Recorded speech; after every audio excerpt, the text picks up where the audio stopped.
Sir doctor पूजा सिन्हा। आज हम लोग देखने वाले हैं types of slab and cast. सबसे पहले हम स्लैब या कास्ट करते क्यों हैं, ठीक है। हमारे शरीर में कोई भी बोन फ्रैक्चर होता है तो वो हमें बहुत पेनफुल रहता है, तो हम क्या करेंगे, हम उसको स्लैब लगा देंगे, सपोर्ट दे देंगे, ठीक है। अब स्लैब और कास्ट हम लोग किस टाइप के फ्रैक्चर में करते हैं, तो मोस्टली हम लोग स्लैब तभी लगाते हैं जब वो अनडिस्प्लेस्ड रहता है। डिस्प्लेस्ड फ्रैक्चर रहा तो हमें उसका ऑपरेट करना पड़ता है, तो हम वो पार्ट छोड़ देते हैं। हम ये देखते हैं और टाइप्स ऑफ कास्ट देखेंगे। सबसे पहले अगर पेशेंट को फ्रैक्चर यहाँ से लेके यहाँ तक के बीच में है, ठीक है, तो हम उसको लगाते हैं बिलो एल्बो। तो उसे बिलो एल्बो क्यों बोलते हैं, क्योंकि वो बिलो एल्बो जॉइंट है, ठीक है। इसके लिए हम उसे बिलो एल्बो स्लैब बोलते हैं। अगर पेशेंट को यहाँ पे मेटाकार्पल्स में फ्रैक्चर रहा तो हम उन्हें कॉकअप स्प्लिंट लगाते हैं, ठीक है, ऐसे थोड़ा सा इस पोजीशन में। अगर पेशेंट को थंब में है तो हम उन्हें थंब स्पाइका कास्ट करते हैं। दूसरा, अगर पेशेंट को फ्रैक्चर एल्बो के ऊपर है कहीं पर भी यूमरस में, तो हम उन्हें अबो एल्बो स्लैब लगाते हैं। दूसरे, अब पैर के लिए, अभी पैर के लिए सेम जैसे एल्बो में था वैसे ही पैर का नी रहता है, अबो नी एंड बिलो नी रहता है। अगर नी के नीचे कहीं पर भी फ्रैक्चर है, टिबिया या फिबुला में फ्रैक्चर है, तो हम बिलो नी लगाते हैं।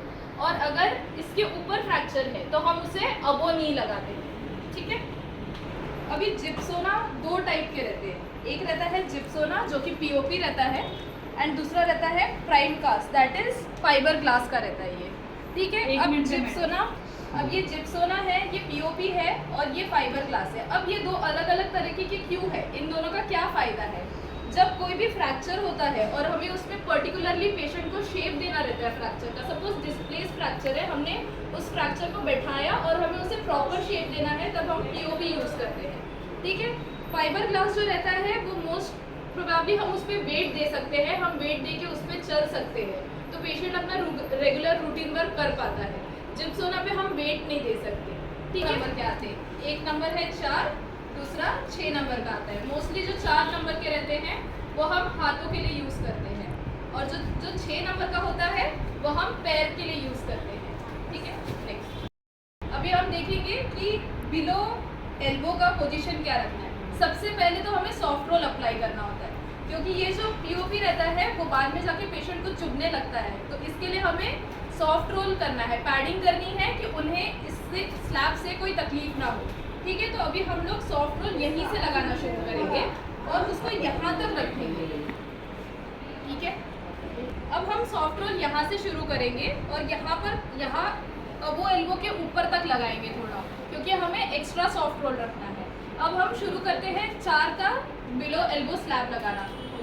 सिस्टर्स, जब भी हम लोग बिलो एल्बो स्लैब लगा रहे हैं तभी हमें इसी पोजीशन में हाथ को पकड़ना है, और ये चारों फिंगर साथ में और थंब ऐसे अलग पकड़ना है, ठीक है। अभी हम लोग यहाँ से शुरू करेंगे सॉफ्ट रोल लगाना। ये सॉफ्ट रोल को जब तुम लगा रहे हो तो कोशिश करो कि थोड़ा सा एक्स्ट्रा रहे, ठीक है। और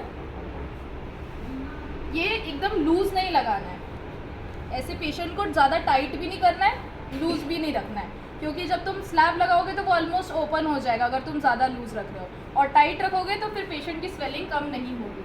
तो हमें इसे ऐसे लगाना है।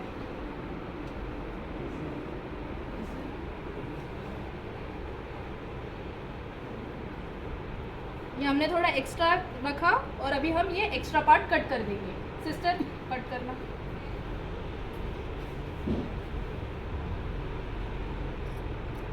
ठीक है। अब हम देखेंगे कि हमें 4 का स्लैब बनाना कैसे है। अभी हमें ये जो रहता है ये नकल्स को फ्री रखना है, ये जो जॉइंट्स है ये जॉइंट्स इनके फ्री रहने चाहिए, हमें इन्हें जॉइंट में ये स्लैब में इंक्लूड नहीं करना है, वरना क्या होगा, ये जो उंगली है वो स्टिफ हो जाएगी, पेशेंट को ये बाद में स्लैब निकालने के बाद बहुत पेन होगा। इसके लिए हमें ये जॉइंट भी फ्री रखना है और हमें ये नीचे का जॉइंट भी फ्री रखना है। तो हम इसे मेजर कैसे करेंगे, हम इसे मेजर करेंगे यहाँ से, यहाँ पे अपने हाथ पे क्रीज रहता है, ठीक है, वो क्रीज से हमें मेजर करना शुरू करना है। और दूसरा, यहाँ पे रेडियल हेड रहता है, जब हम अपना हाथ ऐसे टर्न करते तो यहाँ पर एक चीज़ है जो ऐसे हमें फील होगी कि वो हिल रही है, रेडियल हेड बोलते हैं उसको, तो हमें वो वहाँ तक मेजर करके लगाना है, ठीक है। ना ही ये बड़ा होना चाहिए और ना ही छोटा होना चाहिए, ठीक है। अभी स्लैब क्यों लगाते हैं हम, हम डायरेक्टली कास्टिंग क्यों नहीं कर देते पेशेंट को?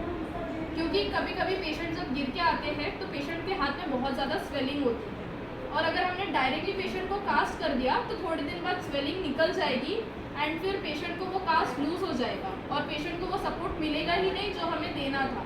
ठीक है, तो वो तो यहाँ से मेजर करेंगे, ये क्रीज ऑफ द लाइन से, और ये 90 डिग्री में है, तो अपन यहाँ से इतना मेजर करेंगे। ठीक है, अब ये हमने स्लैब इतना मेजर कर लिया है, अभी हमें इसे ओवरलैपिंग करनी होती है। ये यहाँ से ऐसे करके हम इसको ओवरलैप करेंगे।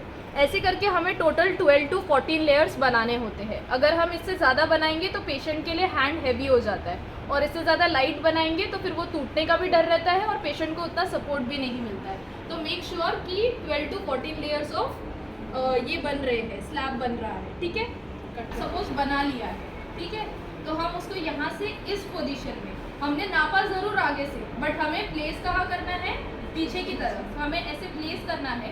इसको हम पानी में भिगाते हैं। पानी में भिगाने के बाद इसको अच्छी तरह से हमें पूरा ये कर लेना है, उसमें से पानी निकाल लेना है, क्योंकि फिर वो जल्दी ड्राई नहीं होता। ठीक है, तो हमें उसने पानी निकाल लिया और फिर हम उसको प्लेस कर देंगे जगह पे। प्लेस करने के बाद हमें बैंडेजेस लेने होते हैं। पेशेंट को ऐसे फ्रैक्चर होते हैं कि थोड़ा सा वो डिस्प्लेस रहता है। अभी जैसे कि हमने देखा कि most of the displace fracture में तो हम ऑपरेट ही करते हैं, बट कभी कभी पेशेंट को माइल्डली डिस्प्लेस रहता है, तो वैसे टाइम हम पेशेंट का क्लोज रिडक्शन प्लस अबो एल्बो कास्टिंग या बिलो एल्बो कास्टिंग करते हैं। ठीक है, चाहे वो कोई भी टाइप का फ्रैक्चर हो, तो उसमें क्लोज रिडक्शन वर्ड आपने सर के फाइल में पढ़ा होगा बहुत टाइम कि क्लोज रिडक्शन प्लस अबो एल्बो कास्ट।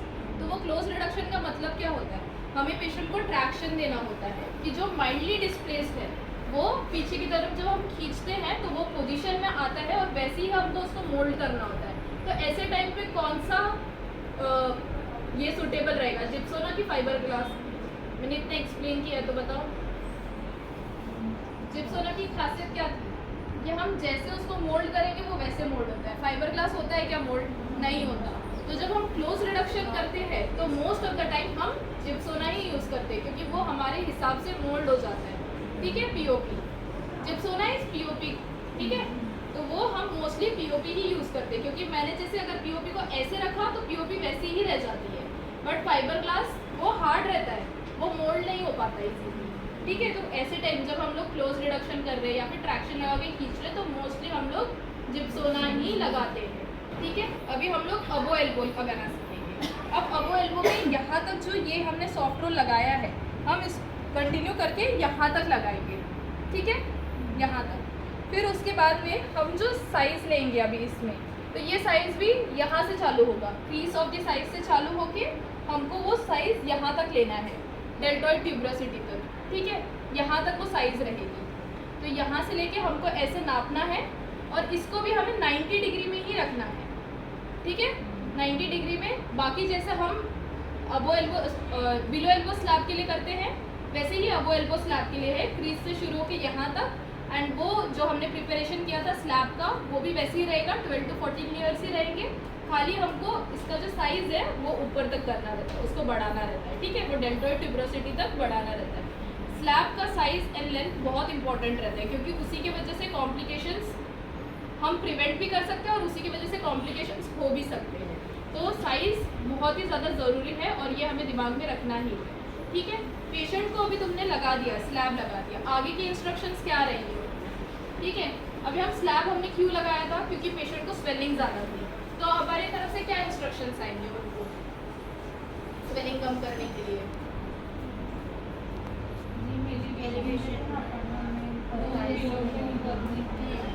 उनको बोलेंगे लीम एलिवेशन करके रखने के लिए कि सूजन उनकी उतरेगी। दूसरा हम क्या बोलते हैं उनको करने के लिए? वेरी गुड, हम आइसिंग करने के लिए बोलते हैं। अभी हमको एक प्रिवेंशन तो रखना है, हम उनको बोल नहीं सकते कि इसको भिगाना है, तो फिर पेशेंट क्या करेंगे, आइसिंग डायरेक्ट सीधा ऊपर रख देंगे और वो जिप्सोना अपना भीग जाएगा। तो वो तो भीगने के बाद शेप ले लेता है दूसरा। तो हमको क्या बोलना है हमको कि पॉलीथीन या फिर कपड़े में आइस रख के फिर ऊपर से सेकना है। ठीक है, अभी हमारे हाथ के तो कवर हो गए। हाथ में एक और चीज़ है, इसको बोलते हैं कॉकअप। ये अगर सपोज यहाँ पे अपने मेटाकार्पल्स होते हैं बड़े, तो अगर यहाँ पे फ्रैक्चर है तो हम मोस्टली उनको, क्योंकि ऐसे ऐसे करके ये पोजीशन होती है। ठीक है, और दूसरा अगर थंब में फ्रैक्चर रहता है तो हम उनको यहाँ से ऐसे रख के थंब स्पाइका सिर्फ इतने पार्ट को हम प्लास्टर करते हैं, ठीक है। ये स्लैब रिगार्डिंग देखा था। कास्ट की भी साइज एग्जैक्टली सेम ही रहती है जैसे कि स्लैब की साइज रहती है फॉर अबो एल्बो भी एंड बिलो एल्बो भी। पर कास्ट और स्लैब में क्या फ़र्क है? कास्ट जो रहता है वो सिर्फ हम सपोर्ट देते हैं एक साइड से, बट जो कास्ट होता है वो पूरा कवर करता है, ऐसे गोल लगाते हैं उसको कास्ट में, ठीक है, उसे कास्ट बोलते हैं। जो एक साइड से रहता है उसको स्लैब बोलते हैं। अब कास्ट दोनों चीज़ का हो सकता है, या तो जिप्सोना का भी हो सकता है या फाइबर ग्लास का भी हो सकता है, ठीक है। हम लोग देखेंगे कि बिलो नी स्लैब कैसे लगाना है, ठीक है। अब ये बिलो नी स्लैब में हमें यही पोजीशन रखनी है, एक जन नी पकड़ेगा और एक जन टो पकड़ेगा, टो एंड ये लिटिल टो, ठीक है। अभी इसको है ना इसी को पकड़ना है, एक तो फर्स्ट और ये सबसे लास्ट, ठीक है। दूसरा यहाँ से थोड़ा सा नी 45 डिग्री में पकड़ना है हमें, ठीक है। अभी ये जो है ये ऐसे 90 डिग्री में रहेगा। अब हम यहाँ पर भी सॉफ्ट रोल अप्लाई करेंगे पहले।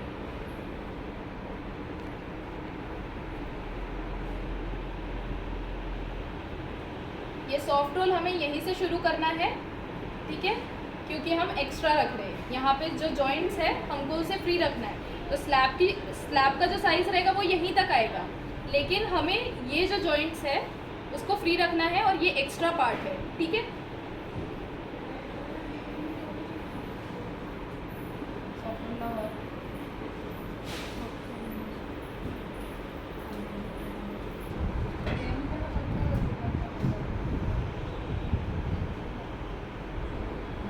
ये ऐसे, ठीक है, ये पोजीशन है फॉर बिलो नी, ठीक है। हमें नी से थोड़ा सा ऊपर तक लेना है क्योंकि हम वो एक्स्ट्रा रख रहे हैं फोल्ड करने के लिए। अब हम लोग यहाँ का मेजरमेंट कहाँ से लेंगे?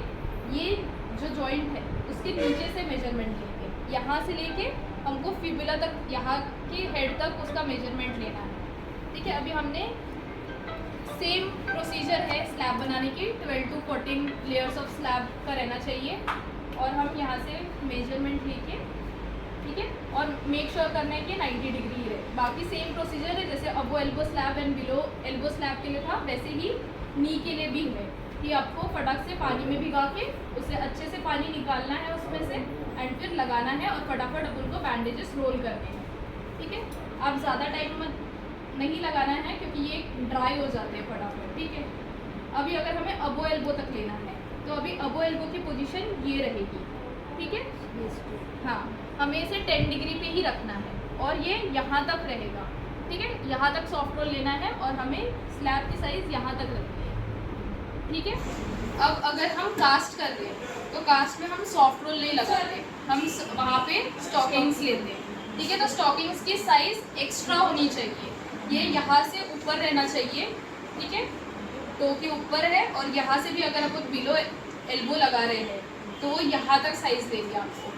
अगर हम अबो नी लगा रहे हैं तो हमें वो भी साइज़ यहाँ से शुरू करके और वो साइज़ यहाँ तक एक्स्ट्रा लेनी है क्योंकि हमें फोल्ड करना होता है। हमेशा सॉफ्ट रोल या स्टॉकिंग की साइज़ कास्ट या फिर स्लैब से बड़ी ही रहनी चाहिए, क्योंकि पेशेंट यहाँ पे हमारे पास रुकता नहीं है लगाने के बाद, वो पेशेंट घर चला जाता है।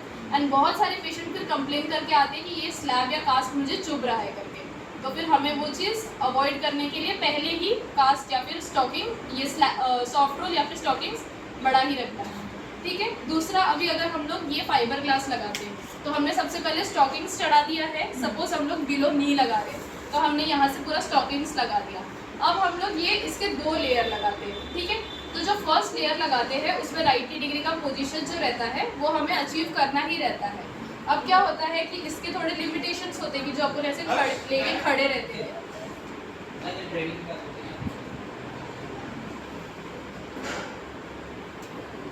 अब जो हम लोग ये जो ऐसे लेके खड़े रहते हैं उसके थोड़े लिमिटेशंस रहते हैं, पैर इधर उधर हो जाता है, पैर हैवी रहता है, ठीक है।